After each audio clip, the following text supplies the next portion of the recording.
Okay, so this is me, Summer, with Summer's Tips and Stitches, but this is the Flynn update. I said in my last video that I was going to separate this in case people didn't care to hear what was going on about Flynn, then they could miss out on this part. But I know many of you do care, and many of you are, do ask. And last you all heard, we were waiting for the geneticist. We had this special geneticist test for Flynn, because maybe I should do, in case you do care about Flynn, but you don't know all what's happened. Flynn, the main thing that we've been concerned about is he has lymphedema in his right leg. His right leg gradually over the years has been getting bigger and bigger. When we first noticed it, quite frankly, looking back, it wasn't that bad. But now that this has been going on for all of his first grade year, his second grade year, his third grade year, and now we're halfway through fourth grade, it has gotten ginormous. Maybe at the end, I might submit a picture so you guys can see. But yeah, so we've been going to doctors upon doctors upon doctors for years, and we have not had a lot of help until we finally went to his dermatologist to get warts removed, because Flynn has battled a pesky wart situation most of his life.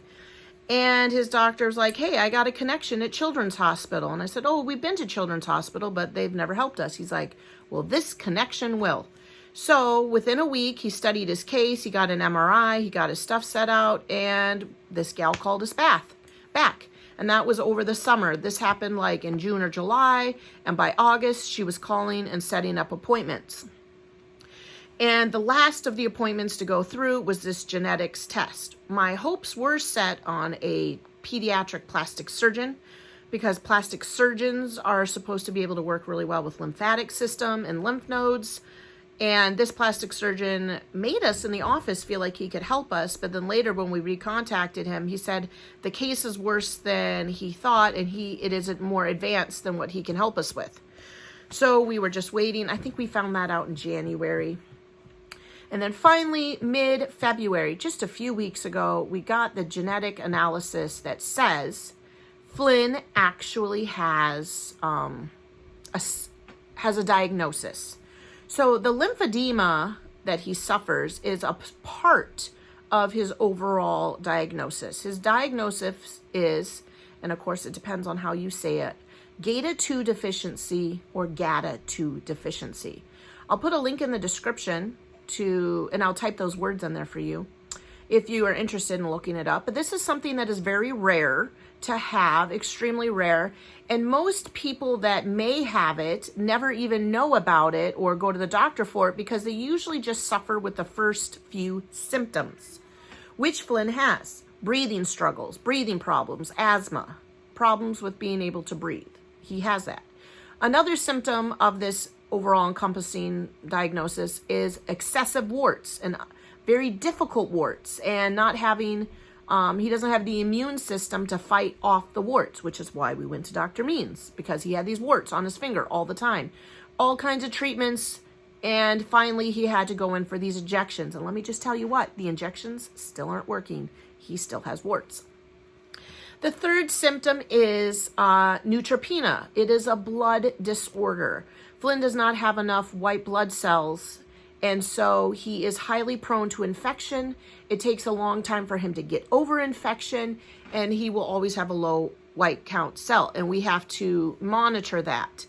And so those are the three main ones that people generally have, which then Flynn has all of those. Now, the other two or three that are more serious, which is usually when you have one of these three, this is when you usually go in for treatment, because the neutropenia, you just monitor, that one isn't that big of a deal. People deal with warts, asthma.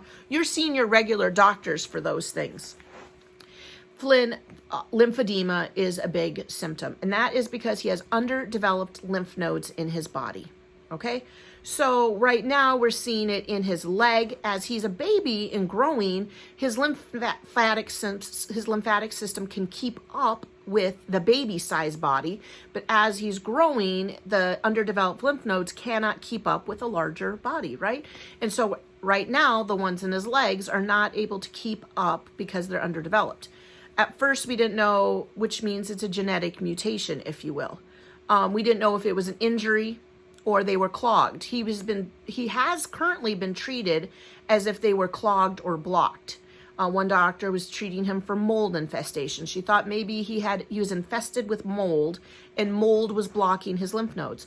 Also, he was treated for Lyme's disease because Lyme's disease can cause you to have blockages in your body. But that is not, he went through full treatments for those, which kind of makes me feel sad because that's a lot of antibiotics to put into a little person.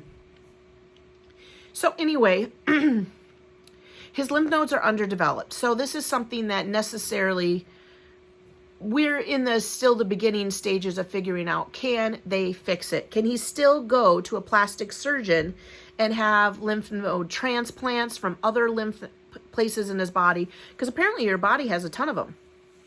And then we can resolve the issue of the fat leg because, I mean, it's uncomfortable for him. It inhibits his ability to play, and he's a little boy. He really wants to be riding bikes, riding scooters, roller skating. Can't fit his foot in a roller skate. Can't fit his foot in an ice skate. He can't pedal the same way he would with his fat leg. And so he does want to play and climb and all that. He can't fit into clothes very well because it is so much bigger. We have to buy size 14, 16 clothes for him, even though he's only 10. And then we have to make it so that they can fit it, so it can go around his fat leg. So clothes, regular shoes are difficult. We buy 2 pairs of shoes in a really big size and an extra wide, and then we buy a regular size for his normal foot, which doubles the cost of shoes. And that little guy wants Nikes like anybody else. You save up to buy your kid a pair of Nikes, that's $100, but for him it's going to be $200. And let me just tell you, Nikes don't get wide enough. They're a narrow shoe. Okay, so he doesn't get Nikes, he gets Walmart shoes, that's fine. But I'm just saying, that just comes with being a little guy, right? And wanting to have that kind of stuff. He can't participate in gym to the best ability. And he used to be very active. Flynn was an active kid. I remember when he was little and we would go to the park and play, and he was just tailing Jaron to keep up with him, climb as fast as him, ride as fast as him. And now he just can't keep up. So the lymphatic system, I want not only for the look of the leg, but I want to help give him more mobility because he also now waddles. He has to waddle when he walks. It takes more strength for him to move his bigger leg.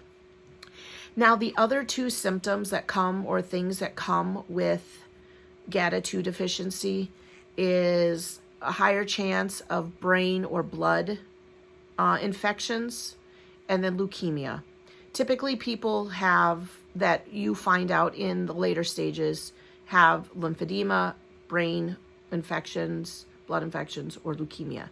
So with that being said, there is a doctor who specializes this in Maryland, and he is studying and working on treatments for these people.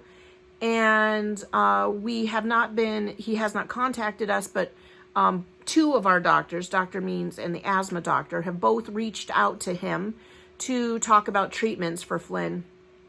There is a possibility that a bone marrow transplant can possibly cure a GATA2 deficiency. Once you have a bone marrow transplant, you now have new GATA2s in your body, which I think is still a lot for a little 10-year-old to go through and find a match. And then does his body reject the match and, all that, or reject the transplant? So that, I think, is a bigger step later. As of right now, he had his appointment with his breathing doctor, the pulmonologist, and the asthma doctor to keep tabs on him regularly there. Also, we have an appointment coming up next week for him to see a hematologist oncologist.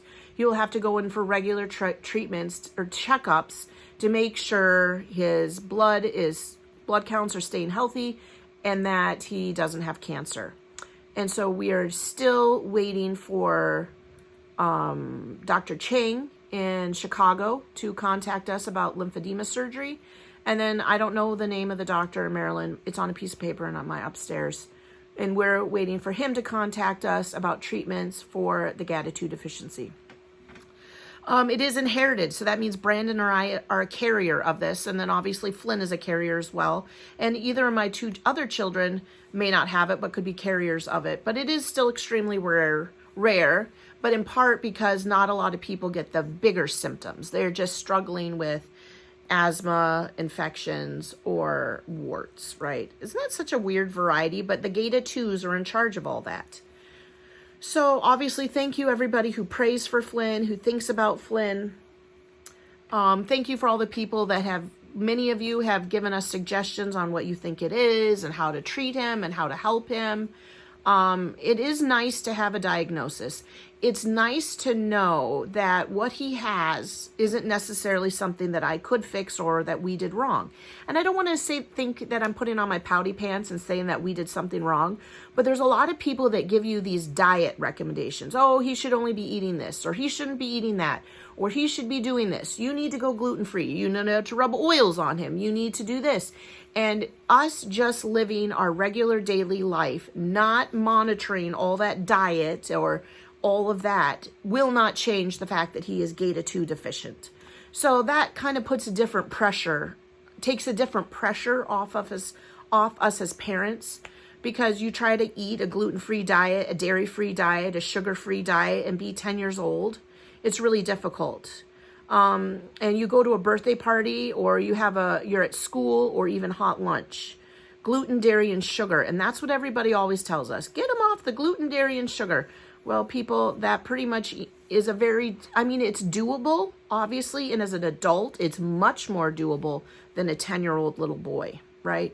And we went a whole year on a gluten-free, dairy-free diet, and that was a big challenge.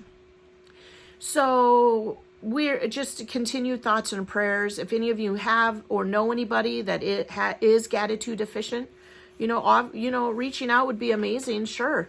You can leave a comment below, or my Gmail is at summerstipsandstitches@gmail.com. It's all the same, no capitals as my YouTube channel. But that is where we're at for Flynn. I will do a closing out here, but then afterwards will be the pictures of his leg, if any of you were wondering what it looks like.